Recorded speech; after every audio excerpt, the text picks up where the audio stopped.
Assalamualaikum warahmatullahi wabarakatuh. Bismillah walhamdulillah, wassalatu wassalamu ala rasulillah, Sayyidina wa maulana Muhammad ibn Abdillah, wa ala alihi wa sahbihi wa man tabi'ahu wa mawalah, amma ba'du. Ikhwatal iman rahimakumullah. Tahukah kita bahwa sejarah mencatat pandemi terparah terjadi pada tahun 1918 di Spanyol.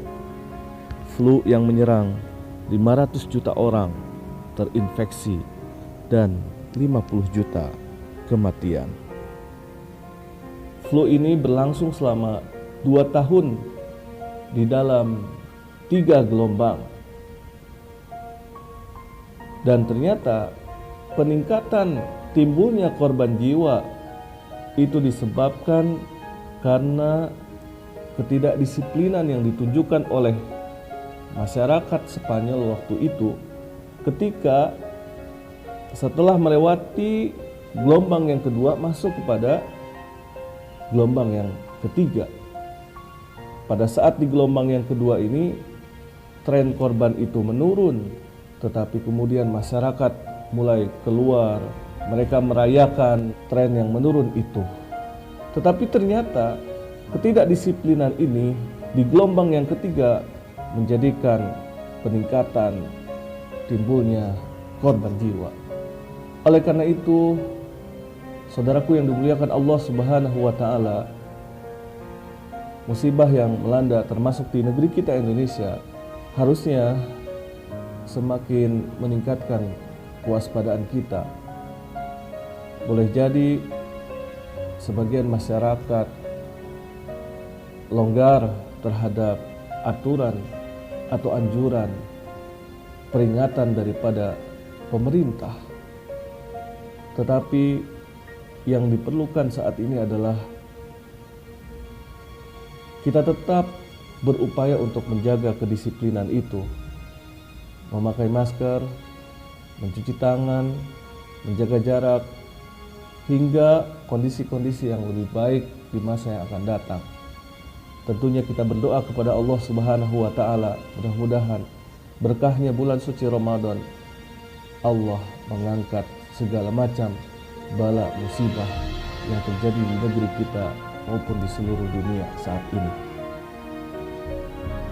Ikhwafillah rahimakumullah, dalam perspektif agama, wabah adalah musibah.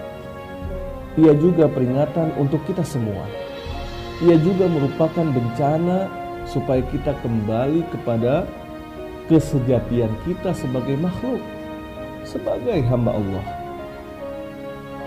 yang diamanahi untuk menjadi khalifah di muka bumi ini. Harusnya sebagai khalifatullah kita mampu menjaga bumi ini, bukan merusaknya. Harusnya kita mampu memanfaatkan sumber daya alam untuk kesejahteraan hidup manusia, menciptakan keadilan, bukan sebaliknya mengeksploitasi SDA, sumber daya alam, untuk kepentingannya hingga kezaliman yang diperbuatnya. Allah Subhanahu wa taala berfirman di dalam surah Al-Baqarah ayat 155, A'udzubillahi minasyaitonir rajim. Bismillahirrahmanirrahim.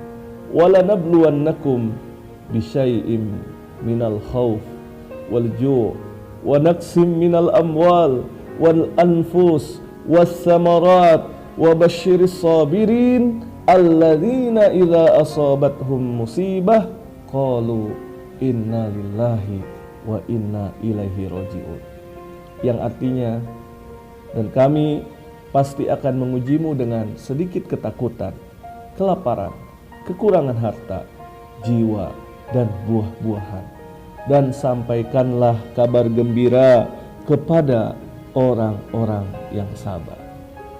Saudaraku, sabar adalah kuncinya. Di tengah-tengah kondisi seperti saat ini, kita semua mesti menguatkan kesabaran kita. Kita semua mesti menguatkan kedisiplinan kita, memahami yang terjadi adalah ujian dari Allah untuk menguji siapakah di antara kita hamba-hambanya yang bersabar. Yang namanya wabah ini pasti membuat orang menjadi susah, menjadi sedih, menjadi gelisah, kehilangan pekerjaannya, kehilangan mata pencahariannya. Tetapi jangan sampai kehilangan harapan kita, kehilangan optimisme kita, apalagi kehilangan iman kita kepada Allah Subhanahu wa Ta'ala. Sebagai orang yang beriman, patut kiranya kita memahami bahwa kesusahan karena wabah ini sifatnya sementara.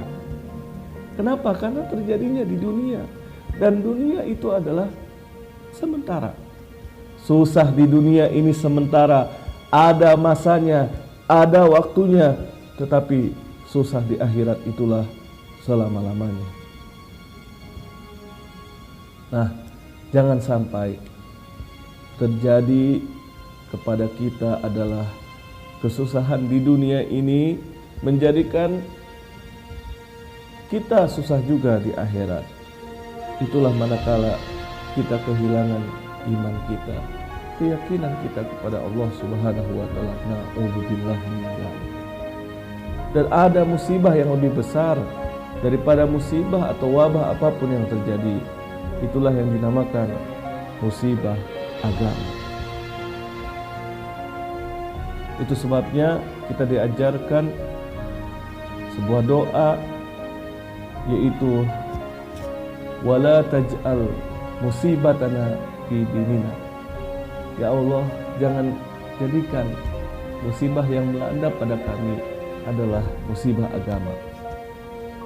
Di antara lain adalah musibah agama itu ketika yang melanda kepada kita adalah musibah dalam ketaatan, di mana sebagai hamba Allah harusnya kita melaksanakan kewajiban, melaksanakan perintah Allah, menjauhi larangan Allah. Tetapi yang justru yang ditunjukkan adalah sebaliknya. Salat ditinggalkan, maksiat dikerjakan, maka pada saat itu musibah agama sedang terjadi. Kemudian musibah pada saat dosa-dosa kita tidak diampuni oleh Allah Subhanahu wa Ta'ala. Tidak ada rasa untuk kita ingin bertaubat kepada Allah Subhanahu wa Ta'ala, memohon ampun kepada Allah Subhanahu wa Ta'ala hingga ujung usia, hingga saatnya Allah akan memanggil kita, tapi belum juga kita bertaubat. Na'udzubillah. Dan kekhawatiran yang harusnya ditunjukkan adalah dalam musibah agama, manakala keimanan, keyakinan, makrifat kita kepada Allah tidak ada lagi dalam jiwa kita. Itulah musibah agama. Oleh karena itu, dalam kesempatan ini ada 3 hal yang perlu kita jaga. Yang pertama adalah kuatkan iman kita kepada Allah Subhanahu wa Ta'ala. Kenapa? Karena iman itu menumbuhkan keyakinan bahwa setelah kesulitan pasti ada kemudahan. Yang kedua adalah kokohkan, jaga kesabaran kita. Sebab kenapa? Kesabaran itu menguatkan tekad bahwa dunia ini adalah tempat berjuang, mazra'atul akhirah, kelak bakalan kita tuai hasilnya di akhirat. Sebuah ungkapan disampaikan bahwa pertolongan Allah itu berbanding lurus dengan kesabaran. Semakin tinggi nilai kesabaran, maka semakin dekat pula pertolongan Allah. Dan yang ketiga adalah tanamkan keikhlasan dan ketawakalan kita kepada Allah. Sebab keikhlasan dan ketawakalan itu akan menjadikan kita tetap tenang. Menerima apapun yang dikehendaki oleh Allah adalah pasti yang terbaik, pasti ada hikmahnya. Maka saudaraku yang dimuliakan Allah, daya tahan seseorang ketika dihadapkan pada masalah atau kesulitan itu tergantung seberapa besar kekuatannya. Kekuatan apa saja tadi? Kekuatan iman, kekuatan kesabaran, dan kekuatan keikhlasan serta ketawakalan kita kepada Allah Subhanahu wa Ta'ala. Mudah-mudahan Allah Subhanahu wa Ta'ala memberikan kekuatan itu kepada kita semuanya. Iman kita dijaga oleh Allah Subhanahu wa Ta'ala. Kesabaran kita semakin menguat, keikhlasan kita, ketawakalan kita semakin kita hadirkan dalam jiwa kita masing-masing, sehingga kita mengembalikan kepada Allah dengan mengatakan inna lillahi wa inna ilaihi raji'un. Demikian, semoga bermanfaat. Hadanallahu wa iyyakum ajmain. Assalamualaikum warahmatullahi wabarakatuh.